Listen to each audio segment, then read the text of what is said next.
Um, I'm wrapping my head around what I think we're going to be seeing next, and I think we're going to be seeing a Protoss, and I think we're going to be seeing a Protoss on probably Entombed Valley. I would think Entombed Valley or no. At this point, I'm pretty convinced it's probably going to be Entombed Valley because the only maps I think we still have available are Entombed Valley, Antigua Shipyard, and Whirlwind. And yeah, I don't think Atos is going to choose either Whirlwind or Antigua. So They might it's choose Whirlwind. Whirlwind's not that bad of a choice. maybe I don't know. I don't really have a lot of experience with Whirlwind, so you gotta fill me in on that. I know Antigua is definitely Toss is. Yeah, I wouldn't say their favorite. Toss feels the same way about Antigua that Zergs feel about For Antigua. sure, for sure. So Yeah. no, that was the joke, Ajax. Like Zergs hate Good. Antigua too. Protoss hate Antigua, so they kind of have that like shared experience where they just hate playing against Terrans on that map. I've had some of my most notable wins on Antigua though. So I as a Zerg player, I guess. So I gotta say, Antigua is one of my favorite maps. Um, Antigua, I gotta say, one of my least favorite is Shakuras, though for sure. Yeah. I don't, I, I as a random player actually have Shakuris X-Stop. I have Shakuris X-Stop for a couple of reasons. The first is that I cannot stand TBT on Shakuris Plateau. I can't stand it. Like, it's impossible to be aggressive on that map. And if you get contained down at your low ground, like, it's siege tanks on your low ground. And, like, it's just, I don't know, siege tanks are just siege tanks on that map. Everyone kind of can feel my frustration there. But also, Terran versus Zerg on that map. I hate Terran versus Protoss on that map from both sides, actually, as a matter of fact. I think the only matchup I actually enjoy playing on Shakuris Plateau is Terran versus Zerg as the Terran player. I think that's pretty much it. I think every other match on that map I'm not really a huge fan of. I'd have to Zerg agree versus with Zerg's not bad. No, it's not. But yeah, you're right. We are gonna have a Protoss player that's coming up next. His name is Optik Riddlez. Just gonna go ahead and take a look at who our player is. And Optik Riddlez, rank 4 Masters Toss. So definitely a high skilled player. Picked and tuned for a reason, I believe. Is he their snipe? Is he their ace or no? I don't believe so. I don't think they have their ace listed the way that the other two players or the other two teams did.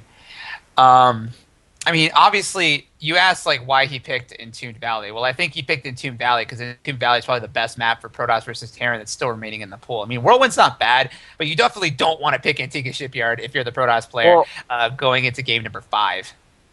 I think it's the most comfortable map for him. Yeah. You have to think Whirlwind isn't playable yet, on ladder at least. And Antigua is something that a lot of TOS disagree with. So I think Entombed is the most comfortable map for him. And, Bobson might think the same thing, though.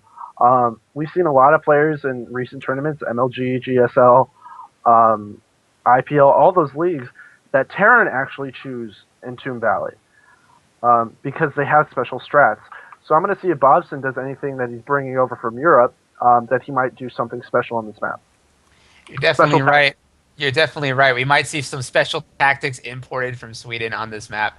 But here we go. We do have our two players being loaded up just right now. We have our blue Protoss player. He's spawning up here in the top left position, trying to give his team back that lead that Team Property is just so hesitant to give up. He is Optik Riddlez. And down here in the bottom, we have a lot of fans in the chat right now cheering for him. He is our Red Terran Property Bobson. This guy's got a lot of fans in the chat right now. I don't have the chat in front of me, Ajax. He does. There's a bunch of people cheering for him in languages I can't even understand. I see Bobson, and there's a bunch of other stuff. So I'm glad we have a bunch of people from a bunch of different things. Dude, StarCraft, esports guys. Bump, we love esports. Esports is where it's at, guys. So glad to have everybody tuning in, no matter where you are. It's glad to have you. Yeah, well, that's what I was talking about earlier about the ISTL and its international outreach. I mean, we had Team Infuse / Western Wolves play last season, and they were our very first non-American team. They were an international team play last season. And now we've got Inferno DTG. They are listed as an Italian team, but they've also got a lot of Korean players. We've got Team Property, which is hailing from Europe, hailing from Sweden. And we've got Team Optik also. They're hailing from Canada. So we've got all sorts of different teams playing from all over the world. ISTL is really kind of reaching out internationally, but that's one of the beauties about playing a whole sports league that's based on the internet, is that it already has international outreach. It's not like you have to like get players together on like a gym or something like that. You can just play these tournaments online, and it's awesome that way because it's so easy to form an international community. And I love the fact that StarCraft is so international. Yeah, and we actually have Riddlez scouting Bobson first, so Riddle's getting a good idea of what his opponent's doing. Probably going to try to deny this command center from going down right here. Actually, doesn't look like it. Yeah, he plops it down. Sneaky SCV is sneaky, and Marine might be able to get the pro. Nope. No. Bobson realizes it really quick, pulls it back, and yeah. Now Riddle's just gonna play it standard from here. We're probably gonna see a Stalker come after the Zealot, or after the Nexus, I'm sorry. And, yeah, pretty standard play. Actually, did he cancel that Zealot? Did he cancel that what? He canceled the Zealot. So he canceled the Zealot, went straight for the Stalker instead. And now he's going to put down the Nexus, yeah. Well, I mean, he knows at this point, because his opponent's not going for a 2-Rax and he's going for like a gasless build with the command center down on the low ground, he doesn't need that Zealot. The Zealot's really there for helping to hold off, especially Marine SCV all-ins, because Zealots are obviously amazing at killing SCVs off. But the Zealot's really just there for defensive purposes, and the fact that Riddlez knows that his opponent's going for that command center, it allows him to get his Nexus up that much earlier than if you would have had to go for that first initial Zealot. And he gets his Stalker out sooner too, which allows him to go for map control, because Marines can't fight Stalkers out in the midfield, at least not yet. Yeah. At least until they get that stim. Yeah, Stalker's range is a little bit longer, and Stalkers are a little bit faster, so... Bobson did, however, hide an SCV over in the top right. Just now moving, and we have a Stalker coming around passing. He's going to get him. Oh, yep, that SCV is a goner. Nice try. But yeah, just standard play from both sides right now. Getting a reactor, getting out a bunch of Marines, gearing up for a defensive position. Meanwhile, Riddle's going for that robotics facility. Bobson's doing something interesting here. He's dropped down 2 gases, but has not taken a tech lab. There he goes. He's finally taking a tech lab. But he's went for a reactor before he went for that tech lab. This is not. Normally you go like you see one Rax expanse, and you see it exactly the way the Day 9 laid it out. It was like you get your one barracks. You add 2 more racks after your command center, and you go into stim and combat shield production at the same time, and you go up to you go into medevacs from there. But here we've got a reactor down for that one barracks. No third barracks out on the field just yet. Stim is going down on the field now, followed by a factory. So we won't be seeing combat shields all that early. We'll be seeing combat shields at the earliest as soon as stim is done. And he is going for an engineering bay and a factory on top of this. So it's a little bit of a variation from the usual one Rax expand build. I'm wondering how this is going to work out. It does give him a slightly higher unit count than what you would normally see at this particular timing. Yeah, I'm very interested in... I think it's just because he wants to go faster medevacs. Normally I would... Like, I play Terran too, so there's... I mean, normally you put down 3 racks, and with those 3 racks, you put out a little bit of pressure while you take your third, and you can even drop down a third command center just to get a little bit ahead economically. But that doesn't look like what he wants to do. He wants to get out that faster starport, wants to get out faster medevacs so he can put drop pressure, especially on a map like this where you can elevator from the natural up into the main and just completely negate Zealots. You can do a lot of damage with that, and I think that's what he's going to be going for. Well, meanwhile, for Riddlez, we have that robotics facility, that robotics support bay already finished, and he is starting up his first Colossus right now. Now, Bobson does not know that robotics bay is down yet. Now, that robotics bay could be used aggressively to take advantage of the fact that Bobson does not have Vikings out on the field yet. He will be able to, of course, start building them if he gets wind of the fact that his opponent is going for Colossus. So I don't know if Riddlez actually wants to go for a big 2-base Colossus timing attack, or if he's really just doing this as part of standard build as he goes up to his double fours and teching into like a 3rd base or something like that. I think it's defensive. With that one Immortal out, he's definitely defensive. and I feel like he's going to be taking his third really soon, especially with 2 forges going down. But then as soon as I say Oh, that, he drops down 3 more gateways, so it looks like it's going to be a +1/+1 timing with this 6 gate uh, timing push robotics facility, that and he definitely already has does. Violence Yeah. position. That definitely does look like what it could be at this point, Ajax. He's going up to 6 gates. He is chronoing out, and he will have enough chrono boost energy to actually get those upgrades out in a big hurry. And I think if he times this out properly, he should have 2, maybe 3 Colossus, and he'll be going very zealot heavy from there on out. Going for this big 2-base timing attack, and again, Bobson does he now know about what's going on? He still doesn't know. He is dropping down a second starport though, so at least he is at least expecting something coming out here from Riddlez. Yeah, and he does have a Marine to see if he's taken his third. So he knows that he hasn't taken his third. So right now, Yeah. Bobson's in completely defensive mode. He's popping his 2 barracks are almost done finishing, and like you said, he's dropping down another starport, which is very smart. Realizing that his opponent already had a Robo Bay, so the natural, next phase of that would be to go for Colossus, and he's reading it perfectly. Already has a bunker down at his natural from before. Has his unit split up as well. But this is a very deadly push. And I'm really interested to see if Riddlez goes for 2-2 and takes the third, or just goes for a +1/+1 death push.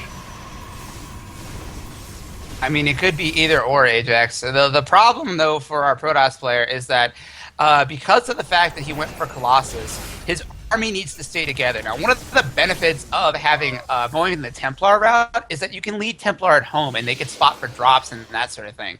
You can't really do that if you go for Colossus. So the presence of these Colossus is going to kind of force Riddlez, if he does attack, he has to commit. Otherwise, he could have like 4 Marines and like 2 Marauders in his main, and he'll have to warp in units back there to deal with it, and he has to split where he's going to be warping in his troops. It gets really messy really, really quickly. That's one of the reasons why when I play Protoss, I don't like going for this Colossus build, because it really kind of forces you to make up your mind about when you're going to attack, and kind of put all of your eggs in one basket. And at this point, I mean, Riddlez, a drop right now would be devastating to him because his army isn't there. So he has to really make up his mind about when he wants to move out and attack. But meanwhile, this attack will have a lot of firepower to it. He's going up to 2-2. He will have 130 supply already against his opponent. So Bobson's really going to need some really solid positioning in order to hold this off. I'm actually surprised he's getting blink over charge first. I'm not. I'm not. Maybe to kill off all the Vikings, but at that point he showed him his Colossus. He knows that he's going Colossus now because that 1 Marine that delayed the third. And I think that actually helped out Bobson so much, and he's actually pulled SCVs to prepare for this engagement. But look at this though, Ajax. He's got 2 medevacs. All of his starport production has been in these Vikings, and now you've got +2/+2 blink stalkers versus an army that's only got 2 medevacs in it. Uh-oh. This could work out for Riddlez a little bit better than I think you're thinking it will, because these upgrades are going to play such a huge advantage. Those Colossus are going to die really fast because of all the Vikings that are in that army, but with +2 attack and with no medevacs, they're going to incinerate so many bio units if they can get those shots off.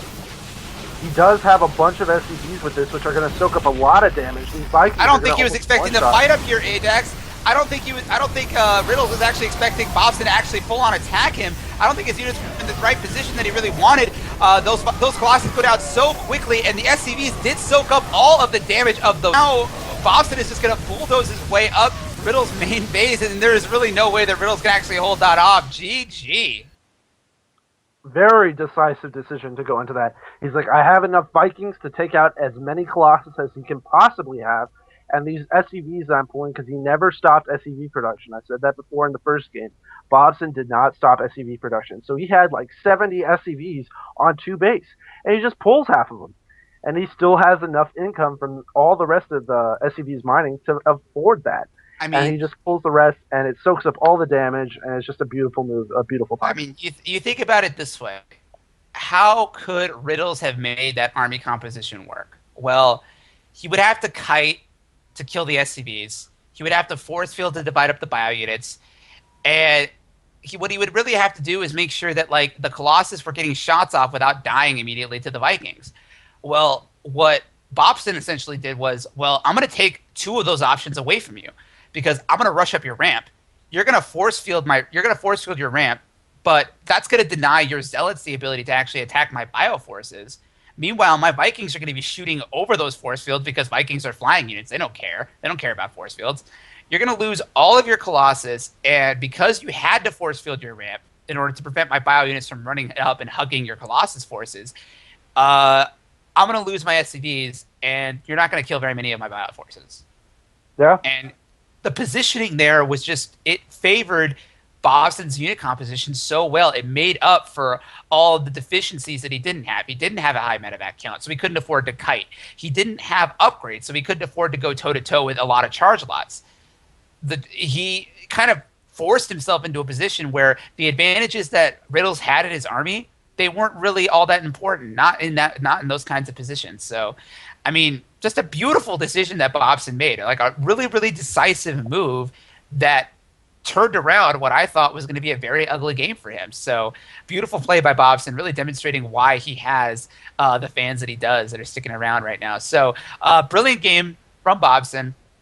And he is putting Team Property in a position where they can actually come away with the series. They are now up 3-2, and we are going to be going into game